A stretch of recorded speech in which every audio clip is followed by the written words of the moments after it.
Hello students, welcome to Bangla defence academy. আমি ঐশ্বর্য বিশ্বাস। আজকে কিন্তু আমরা আলোচনা করব ভারতীয় সংবিধান থেকে। তো আজ শুক্রবার সন্ধ্যা ঠিক 7টা বাজে, মানে কি আমাদের পলিটি ক্লাস, তাই তো, সংবিধান ক্লাস। তো এই যে আজকে কিন্তু এটা আমাদের 3rd ক্লাস বা 3 নম্বর ক্লাস, তাই তো। তো এখানে আমরা কিন্তু আলোচনা করব ভারতীয় সংবিধান রচনা সম্পর্কে। তো এর আগের ক্লাসগুলোতে আমরা কিন্তু আলোচনা করেছিলাম ভারতীয় সংবিধানের ঐতিহাসিক পটভূমি, আলোচনা করেছিলাম গণপরিষদ। তো আজকে আলোচনা করব সংবিধান রচনা, মেকিং অফ ইন্ডিয়ান কনস্টিটিউশন। তো আজকের ক্লাসটি পুরোপুরি ওয়ান লাইনের মাধ্যমে হতে চলেছে, যাতে তোমরা বুঝতে পারো যে প্রশ্নগুলো তোমাদের কিভাবে আসবে। এমনকি এই ভিডিওটার শেষে আমরা কিন্তু প্রিভিয়াস ইয়ার কোশ্চেন বেসড যে এমসিকিউ সেগুলো কিন্তু আলোচনা করব। মানে একটা ভিডিওতে তোমাদের ডেসক্রিপটিভ অর্থাৎ কনসেপ্ট ক্লিয়ার হবে, সঙ্গে কিন্তু এমসিকিউ প্র্যাকটিসও হয়ে যাবে। তোমরা তাহলে বুঝতে পারবে যে পরীক্ষাতে কি রকম টাইপের প্রশ্ন এই চ্যাপ্টারটা কিংবা এর আগের চ্যাপ্টার থেকে এসে থাকে। ঠিক আছে, তো চলো একবার চোখ বুলিয়ে নেই আমাদের যে উইকলি রুটিনটা আছে তার থেকে। তো চলো দেখে নেই। দেখো, রবিবার সকালে ক্লাস রয়েছে হিন্দি, মানে সকাল 9টায়, সন্ধ্যে 7টায় রয়েছে অঙ্ক। এরপর সোমবার সকাল 9টায় ক্লাস নেই, সন্ধ্যে 7টায় ইতিহাস রয়েছে। মঙ্গলবার সকালে ক্লাস নেই, সন্ধ্যে 7টায় অর্থনীতি বা ইকোনমি রয়েছে। বুধবার স্ট্যাটিক জিকে আছে সকাল 9টায়, সন্ধ্যে 7টায় রয়েছে অঙ্ক। বৃহস্পতিবার সন্ধ্যে 7টায় হিন্দি, সকালে ক্লাস নেই। শুক্রবার মানে আজ পলিটি ক্লাস হচ্ছে সন্ধ্যে 7টায়। শনিবার কিন্তু সকালে রয়েছে ভূগোল, আর সন্ধ্যেবেলা কিন্তু রয়েছে রিজনিং। তো এবার আমরা চলো আজকের ক্লাসে প্রবেশ করি। ভারতীয় সংবিধান রচনা। তো আগের দিন আমরা গণপরিষদে যখন আলোচনা করলাম গণপরিষদ সম্পর্কে, সেখানে আমরা দেখলাম গণপরিষদ কিভাবে স্থাপিত হলো বা কিভাবে তা গঠন করা হলো সমস্ত কিছু। তো এবার এর মধ্যে কিছু তোমরা গণপরিষদের পয়েন্ট দেখতে পাবে। তো দেখো, প্রথমে কি রয়েছে, কংগ্রেসের পক্ষ থেকে গণপরিষদ গঠনের দাবি প্রথম তোলা হয় 1935 সালে। আচ্ছা, এটা কংগ্রেস তাহলে প্রথম তোলে 1935 সালে, ঠিক আছে। এবার সেই দাবি কিন্তু গ্রহণ করা হয় কবে?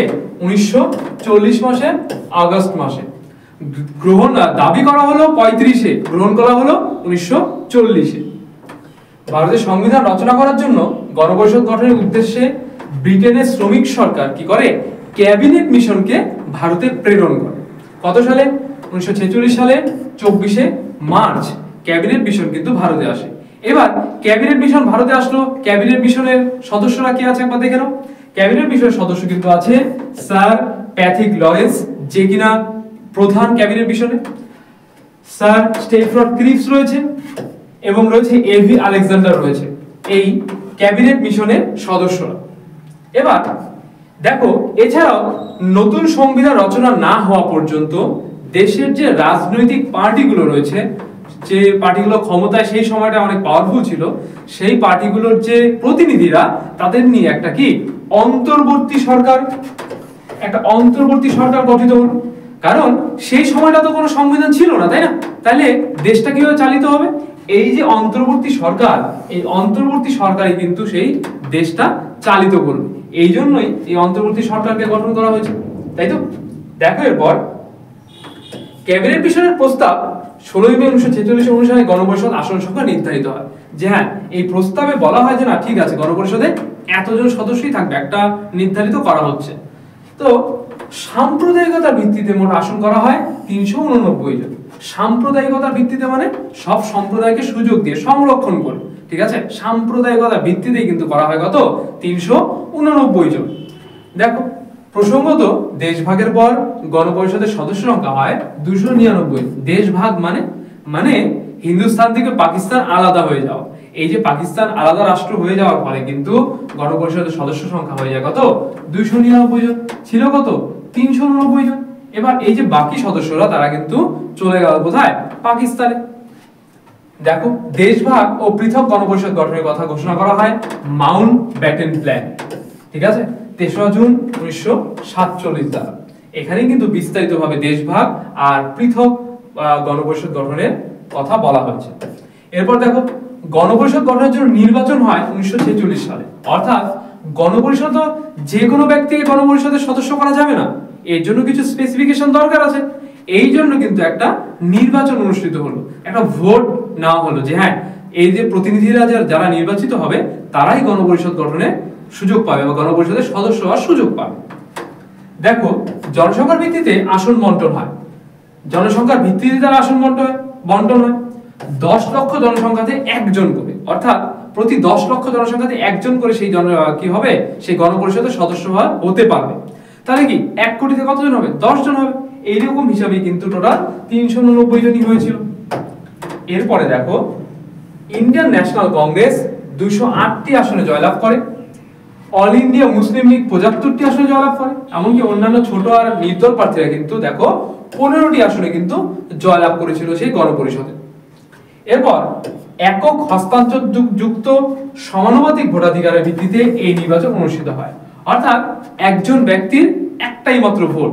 এবার সে হতে পারে সমাজের কোনো বিশিষ্ট ব্যক্তিবর্গ, হতে পারে সমস্ত সম্প্রদায়ের মানুষ, সবারই কিন্তু একটাই ক্ষমতা, একটাই ভোট দিতে পারবে, তাতে কোনো বড় লোক গরিব ধনী গরিব এরকম কোনো ব্যাপার নেই, ঠিক আছে। আচ্ছা দেখো মুসলিম লীগ প্রথমে গণপরিষদে যোগ না দিলেও 26শে অক্টোবর 1946 কিন্তু যোগ দেয়। প্রথমে মুসলিম লীগ কিন্তু গণপরিষদে যোগ দিতে চায়নি, তারপর এই যে 26শে অক্টোবর তারা যোগ দেয়, এমনকি তার ঠিক কিছুদিন পরেই 1947 সালের 16ই জুলাই তারা কিন্তু আবার কি গণপরিষদ ত্যাগও করে ফেলে। এরপর 1946 সালের 9ই ডিসেম্বর দিল্লির কনস্টিটিউশন হলে কিন্তু গণপরিষদের প্রথম সভা বা প্রথম মিটিং কিন্তু অনুষ্ঠিত হয়, ঠিক আছে, মনে রাখবে এটা 1946 সালে 9ই ডিসেম্বর। এবার প্রথম সভায় যোগদান করেন 207 জন সদস্য, অর্থাৎ সেদিন স্বাক্ষর করেছিল 207 জন সদস্য। সভাপতিত্ব করেন কে? ডক্টর সচিদানন্দ সিনহা, কিন্তু তিনি কিন্তু অস্থায়ী সভাপতি রূপে কিন্তু সভাপতিত্ব করেছিলেন, তখনও গণপরিষদের স্থায়ী সভাপতি নির্বাচন হয়নি। দেখো next doctor Rajendra Prasad 11ই December 1946 সালে গণপরিষদ সভাপতি নির্বাচিত হন। অর্থাৎ সচিদানন্দ সিনহা ছিলেন তাহলে কি সচিদানন্দ সিনহা তাহলে জাস্ট কিছুদিনের জন্য ছিলেন, এবার একদম পার্মানেন্টলি সভাপতি নির্বাচিত হন কে? তাহলে ডক্টর রাজেন্দ্র প্রসাদ। এবং সহসভাপতি হন কে? হরেন্দ্র কুমার মুখার্জি। এই যে হরেন্দ্র কুমার মুখার্জি ভদ্রলোক, তিনি কিন্তু আবার একই সঙ্গে গণপরিষদের সহসভাপতি ছিলেনই, সঙ্গে কিন্তু ভারতীয় খ্রিস্টানদেরও কিন্তু আবার তিনি প্রতিনিধিত্ব কিন্তু করতেন। গণপরিষদের কমিউনিস্ট সদস্য ছিলেন কে? সোমনাথ লাহিড়ী। এরপর দেখো গণপরিষদের সাংবিধানিক পরামর্শদাতা ছিলেন বি.এন. রাও। অর্থাৎ গণপরিষদের যদি কোনো সংবিধানের পরামর্শ দরকার হতো তাহলে সেই ক্ষেত্রে কিন্তু সবসময় সাহায্য করতেন কে? এই বি.এন. রাও। প্রথম অধিবেশনে Jawaharlal Nehru objective resolution pass করেন, যেটা থেকে কিন্তু সংবিধানের দর্শন গঠন ও মূল বিষয় কি হবে তা নির্ধারণ করে। এবার অবজেক্টিভ রেজলিউশনটা পাস করানো হলো, জওহরলাল নেহরু অবজেক্টিভ রেজলিউশনটা পাস করলো। এর মাধ্যমে বুঝতে পারা গেল যে সংবিধানের দর্শনটা গঠনটা আর মূল বিষয় কি হবে সেটা সম্পর্কে বোঝা গেল। এর উপর ভিত্তি করেই সংবিধানের প্রস্তাবনা রচিত হয়। এই যে অবজেক্টিভ রেজলিউশন, তার উপর ভিত্তি করে কিন্তু জওহরলাল নেহরুর সহায়তায় এই কি হয় সংবিধানের প্রস্তাবনাটা কিন্তু রচিত হয়েছিল। এরপর দেখো প্রথম অধিবেশন শেষ হয় 23শে ডিসেম্বর 1946 সালে। আচ্ছা শুরু হয়েছিল জানি কবে? দেখো শুরু হয়েছিল কিন্তু 9ই ডিসেম্বর 1946 সালে আর শেষ হলো 23শে ডিসেম্বর 1946 সালে। তাহলে যদি প্রশ্ন এইরকম আসে যে প্রথম সভার স্থায়িত্ব কতদিন ছিল, তাহলে প্রথম সভার কিন্তু স্থায়িত্ব ছিল 14 দিন, তাই তো। নেক্সট দেখো পঞ্চম অধিবেশন থেকে গণপরিষদ, যেটা পঞ্চম অধিবেশন হয়েছিল সালটাও দেওয়া রয়েছে 14ই আগস্ট 1947, সার্বভৌম ক্ষমতার অধিকারী হয়ে ওঠে। অর্থাৎ এই যে 14ই আগস্ট 1947 সেই দিন থেকেই সমস্ত ক্ষমতার কিন্তু গণপরিষদের কাছে চলে আসে, তার সমস্ত ক্ষমতার প্রয়োগ শুরু করতে পারে। দেখো সংবিধান তৈরি খসড়া কমিটি গঠিত হয় 1947 সালের 29শে আগস্ট। আচ্ছা সংবিধান তৈরি খসড়া কমিটি, এর ইংরেজি নাম হলো ড্রাফটিং কমিটি। এরা কি করে 1947 সালের 29শে আগস্ট এরা তাহলে গঠন করা হয়। এদের কাজ ছিল কি সংবিধানের বিভিন্ন কিছু কি খসড়াগুলোকে তৈরি করা, তাই তো। খসড়া কমিটির অধিবেশন হয়েছিল 11টি এবং মোট কার্য দিবস ছিল 114 দিন। ঠিক আছে, মনে রাখবে এটা। খসড়া কমিটির চেয়ারম্যান ছিলেন বি.আর. আম্বেদকর। ওয়ান লাইনার, এখানে বোঝানোর কিছু নেই। দেখো, খসড়া কমিটি খসড়া সংবিধান প্রকাশ করে 21শে ফেব্রুয়ারি 1948 সালে। এবার গঠিত হলো 1947 সালের 29শে আগস্ট। এবার খসড়াটা প্রকাশ করলো 21শে ফেব্রুয়ারি 1948-এ। এরপর কি হলো? এরপর ভারতীয় জনগণকে 8 মাসের সময় দেওয়া হলো, বলতে পারো এটা ট্রায়াল পিরিয়ড। ঠিক আছে, ট্রায়াল পিরিয়ডে যাতে মতামত প্রকাশ করতে পারে ভারতীয়রা যে আদৌ সংবিধানটা কেমন হয়েছে, নিয়ম কানুন নীতি ন্যায় নীতি আদৌ ঠিক আছে কিনা, এই জন্য 8 মাসের সময় দেওয়া হয় তাদের মতামত দেওয়ার জন্য। এরপর দ্বিতীয় খসড়া প্রকাশ করা হয় অক্টোবর 1948 সালে। ঠিক আছে, এরপর দেখো, খসড়া কমিটি প্রাথমিক পর্বে সংবিধানে রাখে 315টি ধারা একদম প্রথমে, 13টি তফসিল, চূড়ান্ত পর্বে রাখা হয় 395টি ধারা ও 8টি তফসিল, 22টি অংশ। ঠিক আছে, এটা কিন্তু সেই সময়টার কথা বলা হচ্ছে। এরপর দেখো, গণপরিষদ কর্তৃক সংবিধান গৃহীত হয় 26শে নভেম্বর 1949-এ এবং এই দিন থেকে নাগরিকত্ব নির্বাচনের মতো গুরুত্বপূর্ণ 15টি ধারা কার্যকরী হয়। তাহলে কি সংবিধান গৃহীত হয়, গৃহীত আর কার্যকরীর মধ্যে বরাবরই স্টুডেন্টদের মধ্যে একটা কিন্তু কি কনফিউশন হয়ে থাকে যে গৃহীত বললে দিয়ে দিল 26শে জানুয়ারি 1950 আর কার্যকরী বললে দিয়ে দিল হলো 26শে নভেম্বর 1949। তাহলে কি এটাতে কনফিউশন হতেই পারে। তো তোমরা মনে রাখবে গৃহীত হয় 26শে নভেম্বর 1949 এবং এই দিন থেকে কি হয় নাগরিকত্ব নির্বাচন অর্থাৎ ভোট গুরুত্বপূর্ণ 15টি ধারা কিন্তু কার্যকরী হয়ে যায়। এই দিন স্বাক্ষর করেন 284 জন সদস্য। ঠিক আছে, এরপর দেখো, গণপরিষদে জাতীয় পতাকা গ্রহণ করা হয় 22শে জুলাই 1947 সালে। Very very important. জাতীয় পতাকা নকশা তৈরি করেন কে? পিঙ্গলা ভেঙ্কাইয়া। তোমরা কমেন্ট করে জানাও যে এই পিঙ্গলা ভেঙ্কাইয়া ভদ্রলোক কোথাকার মানুষ ছিলেন বা কোন রাজ্যের মানুষ ছিলেন।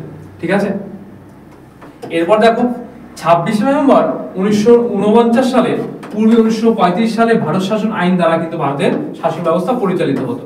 এবার এই যে একটু আগে আলোচনা করলাম অন্তর্বর্তী সরকার, এই অন্তর্বর্তী সরকারের মাধ্যমে কিন্তু ভারত শাসন আইন এই দ্বারাই কিন্তু ভারতের শাসন ব্যবস্থা পরিচালিত হতো।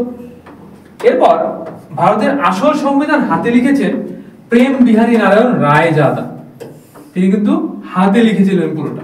ঠিক আছে, আর এই যে প্রত্যেকটা পাতায় প্রত্যেকটা পেজে বিত্তর রামমোহন সিনহা আর হলো নন্দলাল বসুর নেতৃত্বে সেখানকার কি বলে বিশ্বভারতী বিশ্ববিদ্যালয়ের যে বিশ্বভারতীর যে ছাত্ররা তারা কিন্তু শিল্পকর্মের মাধ্যমে প্রত্যেকটা পাতা ফুটিয়ে তুলেছে বিভিন্ন রকম আলপনায় ডিজাইনে। ঠিক আছে, দেখো, প্রথম লোকসভা নির্বাচন অনুষ্ঠিত হয় 1991 থেকে ফেব্রুয়ারি 1952 সাল পর্যন্ত। ঠিক আছে, এটা মনে রাখবে। তাহলে প্রথম লোকসভা নির্বাচন কবে অনুষ্ঠিত হয়েছিল?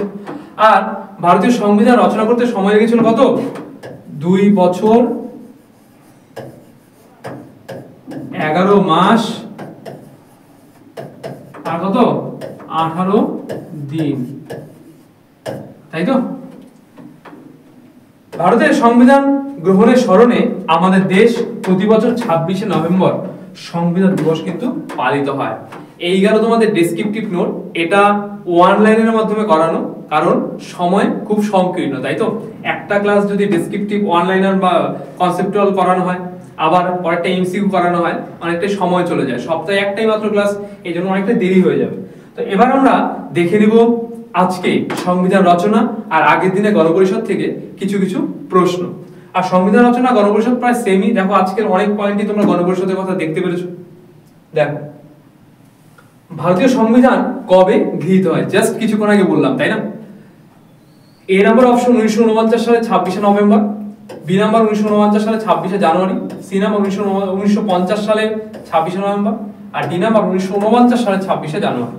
তাহলে এর অ্যানসার কিন্তু হয়ে যাবে অপশন এ 1949 সালে 26শে নভেম্বর কিন্তু ভারতীয় সংবিধান গৃহীত হয়।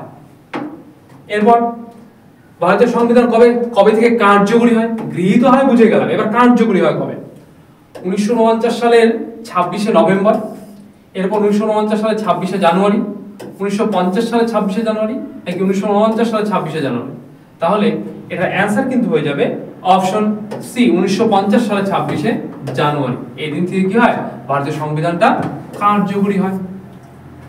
নেক্সট দেখো, ভারতীয় আসল সংবিধান হাতে লিখেছিলেন কে?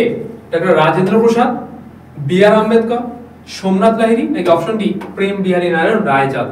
তাহলে অবশ্যই তোমরা এটা কমেন্ট করতে পারো এক্ষুনি, কারণ ক্লাস করলে তোমাদের এই মুহূর্তে কিছুক্ষণ আগে পড়িয়ে দেওয়া হলো এটা। আর এই যে প্রশ্নগুলো, এটা একমাত্র কারণ কিন্তু সেটা যাতে তোমরা বুঝতে পারো প্রশ্নগুলো কিভাবে হয়। তো অবশ্যই কিন্তু ভিডিওটা শেয়ার করে দিবে, ঠিক আছে? দেখো এটা অ্যান্সার হয়ে যাবে অপশন ডি প্রেম বিহারী নারায়ণ রায়চাঁদ। নেক্সট প্রশ্ন, ইন্ডিয়ান ন্যাশনাল কংগ্রেস কতগুলি আসনে জয়লাভ করে? 208টি, 75টি, 15টি নাকি 19টি? তাহলে এর অ্যান্সার কিন্তু হয়ে যাবে অপশন এ ইন্ডিয়ান ন্যাশনাল কংগ্রেস 208টি আসনে কিন্তু জয়লাভ করেছিল। 5 নম্বর প্রশ্ন দেখো, কবে গণপরিষদ গঠনের দাবি প্রথম উত্থাপিত হয়েছিল? 1922 সালে, 1923 সালে, 1924 সালে নাকি 1925 সালে? তাহলে এর অ্যান্সার কিন্তু হয়ে যাবে অপশন বি 1923 সালে কিন্তু গণপরিষদের গঠনের দাবি প্রথম উত্থাপিত হয়েছিল। এরপর গণপরিষদে দেশীয় রাজ্যগুলির প্রতিনিধির সংখ্যা কত ছিল? Option A 93, option B 543, option C 389, option D 420। তাহলে অ্যান্সার কিন্তু হয়ে যাবে অপশন এ 93, অর্থাৎ প্রিন্সলি স্টেট থেকে 93 অর্থাৎ 93 জন কিন্তু ছিল, তাই তো? 7 নম্বর প্রশ্ন দেখো, ভারতীয় সংবিধান রচনা উদ্দেশ্যে গঠিত গণপরিষদের প্রাথমিক সদস্য সংখ্যা কত ছিল? 407 জন, 90 জন, 389 জন নাকি 543 জন? তাহলে এর অ্যান্সার কিন্তু হয়ে যাবে অপশন সি 389 জন। মুসলিম লীগ ত্যাগ করার পরে সেটা হয়ে গেল কত? 299 হয়ে গেল। এরপরে দেখো, গণপরিষদের প্রথম অধিবেশন কোথায় অনুষ্ঠিত হয়েছিল? অপশন এ তে কলকাতা, বি তে দিল্লি, সি তে হায়দ্রাবাদ, ডি তে মুম্বাই। তাহলে এর অ্যান্সার কিন্তু হয়ে যাবে অপশন বি দিল্লিতে। এখন প্রশ্নটা যে কোথায় অনুষ্ঠিত হয়েছিল না দিয়ে কোন হলে অনুষ্ঠিত হয়েছিল এটাও বলতে পারে, কনস্টিটিউশন হলে, তাই না? কত সালে হয়েছিল এটাও বলতে পারে। আচ্ছা, 9 ডিসেম্বর 1946, তাই তো? এরপরে ভারতীয় সংবিধান গণপরিষদের সাংবিধানিক পরামর্শদাতা হিসেবে নিযুক্ত হন কে? বি এন রাও, বি আর আম্বেদকর, কে সি নাগ নাকি এম এন রায়? তাহলে এটা অ্যান্সার কিন্তু হয়ে যাবে অপশন এ বি এন রাও। তিনি কিন্তু ভারতীয় গণপরিষদের সাংবিধানিক পরামর্শদাতা হিসেবে কি ছিলেন? নিযুক্ত হন। নেক্সট প্রশ্ন, ভারতীয় গণপরিষদে মুসলিমদের জন্য সংরক্ষিত আসন সংখ্যা ছিল কতজন? 80, 85, 90 নাকি 93? তাহলে এর অ্যান্সার কিন্তু হয়ে যাবে অপশন এ 80 জন। টোটাল 80টা সিট কিন্তু মুসলিমদের জন্য কিন্তু সংরক্ষিত ছিল।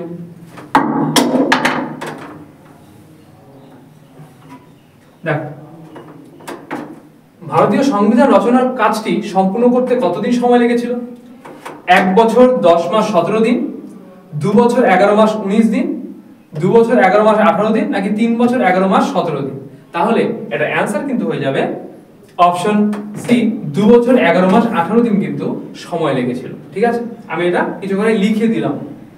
নেক্সট দেখো, গণপরিষদের সভাপতি কে ছিলেন? এটা সভাপতি না, এটা সহ সভাপতি। হ্যাঁ, সহ সভাপতি কে ছিলেন? অপশন এ তে রয়েছে মতিলাল নেহেরু, বি তে হরেন্দ্র কুমার বসুও হবে না, হরেন্দ্র কুমার মুখার্জি হবে।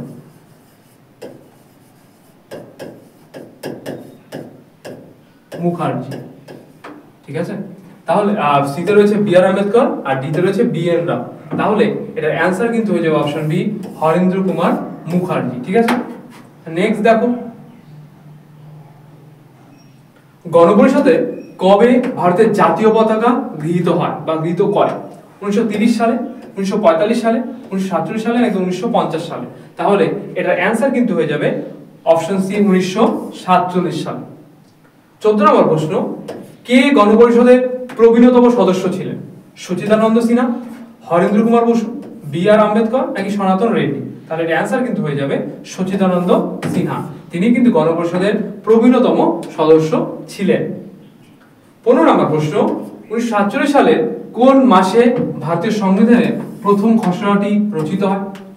সেপ্টেম্বর মাসে, অক্টোবর মাসে, নভেম্বর মাসে নাকি ডিসেম্বর মাসে? তাহলে এর অ্যান্সার কিন্তু হয়ে যাবে অপশন বি অক্টোবর মাসে কিন্তু এই ভারতীয় সংবিধানের প্রথম খসড়াটি কিন্তু কি হয়? রচিত হয়েছিল। এরপরে মুসলিম লীগ কত সালে গণপরিষদে যোগদান করে?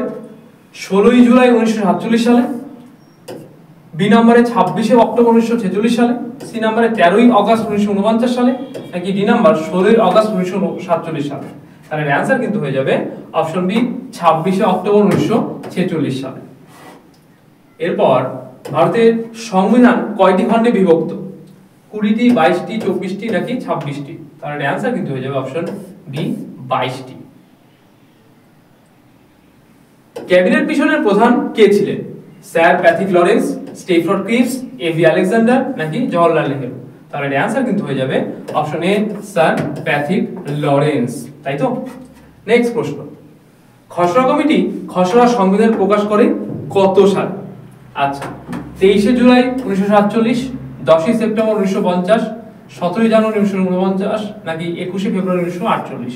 তাহলে এর অ্যান্সার কিন্তু হয়ে যাবে অপশন ডি 21 ফেব্রুয়ারি 1948 সালে কিন্তু এই যে খসড়া কমিটি সংবিধানটাকে কিন্তু কি প্রকাশ করে। 20 নম্বর প্রশ্ন দেখো, ভারতে সংবিধান দিবস হিসেবে কোন দিনটি পালন করা হয়? 14 আগস্ট, 15 আগস্ট, 26 আগস্ট না 26 জানুয়ারি নাকি 26 নভেম্বর? তাহলে অ্যান্সার কিন্তু হয়ে যাবে অপশন ডি 26 নভেম্বর। তো আজকে এই পর্যন্তই। তোমাদের ভিডিওটি কেমন লাগলো অবশ্যই জানাবে। এখানে যদি কোথাও কোনো সমস্যা থাকে তাও কমেন্টসে জানাতে পারো, তো আমরা অবশ্যই তা সলভ করে দেবো। ভিডিওটি ভালো লাইক করবে, শেয়ার করবে এবং তোমাদের বন্ধু-বান্ধব যারা এসএসসি জিডি 2025 এর প্রিপারেশন নিচ্ছে তাদের কাছে অবশ্যই ভিডিওটি পৌঁছে দেবে। ভিডিও শেষ পর্যন্ত দেখার জন্য ধন্যবাদ। দেখা হচ্ছে আগামী নতুন কোনো ভিডিওতে।